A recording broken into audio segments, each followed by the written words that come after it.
Uma pergunta aqui. Quanto tempo demora para sair um alvará de bombeiro? Não. Tá certo. Então, o alvará, que na verdade é auto de vistoria, o pessoal chama de alvará... Alvará de bombeiro, chama né? alvará de bombeiro, certificado de bombeiro. O nome certo são dois, na verdade. O certificado de licença do Corpo de Bombeiros, que é para pequeno porte ali, né? Você resumindo, né? De uma forma bem simples. E o auto de vistoria, que é o AVCB, auto de vistoria do Corpo de Bombeiros, que é para edificações de porte ou de risco mais elevado ou de médio e grande porte em termos de construção. Então, o tempo para emissão, na verdade, vai depender do início do processo, porque como a gente falou, eu tenho que fazer primeiro uma inspeção preliminar, depois tem taxas, obviamente, né?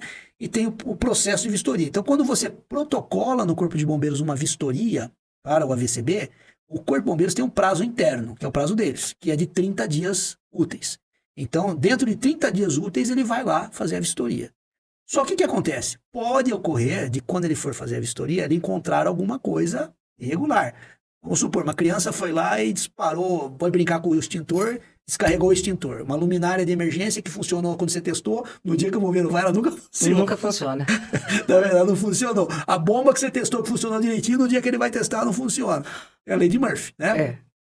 Então, o que pode acontecer? Então, se ele foi fazer a vistoria e ele reprovou a vistoria, ele vai emitir um relatório, aí a gente vai lá, vai fazer os reparos necessários, manutenções, e aí eu entro com um novo pedido. No que eu entro com um novo pedido, o bombeiro tem mais 30 dias úteis.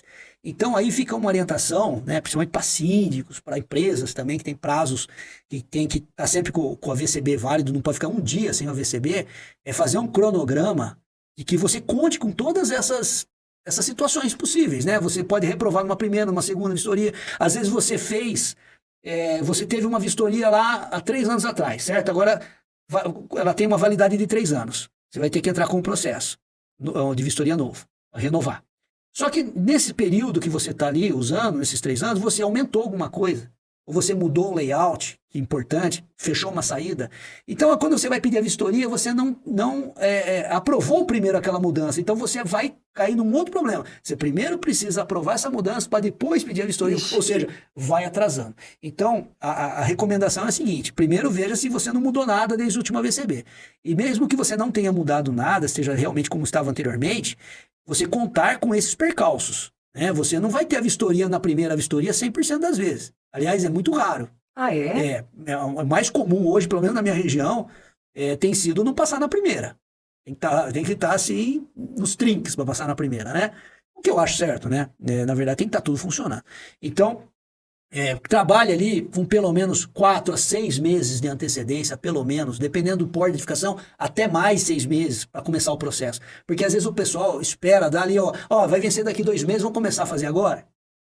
Aí não dá mais tempo. Entendi. Porque qualquer percalço no meio já não vai dar tempo de receber no prazo do vencimento do anterior. Então, começa ali com 6 meses de antecedência já o processo, já contrata uma empresa para fazer a inspeção preliminar, veja se não há necessidade de atualizar um projeto, para depois ver se há uma manutenção a ser feita. Aí sim, tramitar o processo de vistoria. Então o pessoal deixa tudo ali, vai vencer mês que vem, vamos entrar com o processo agora. Não é assim. Deixa tudo para a última hora, né? E veja só, qual que é o grande problema disso? Você pega, por exemplo, as indústrias químicas de alto risco, por exemplo, eles não podem ficar um dia com a VCB vencido. Por quê? Porque se acontecer, e aí vem o grande problema, né? Não a principal questão é a proteção da vida. Sim, óbvio, sempre será.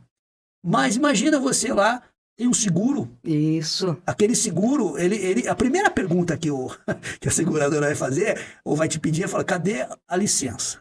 Ele vai ver, mas ela está vencida. Aconteceu um fato, o vencimento... Não paga. Não paga. Você imagina o tamanho do prejuízo. Estou falando da questão financeira. Meninos. Né?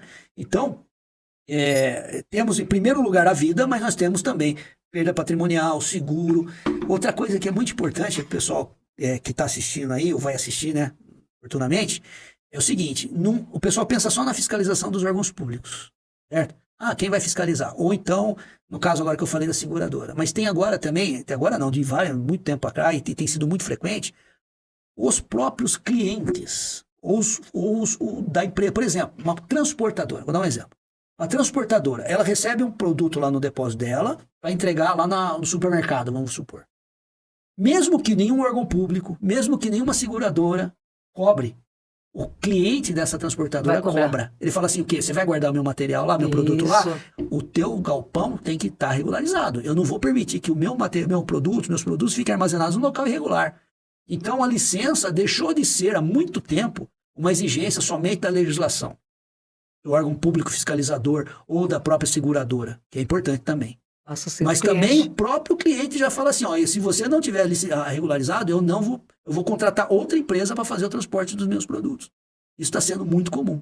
Então não tem por onde fugir hoje. A licença é fundamental em todos esses aspectos.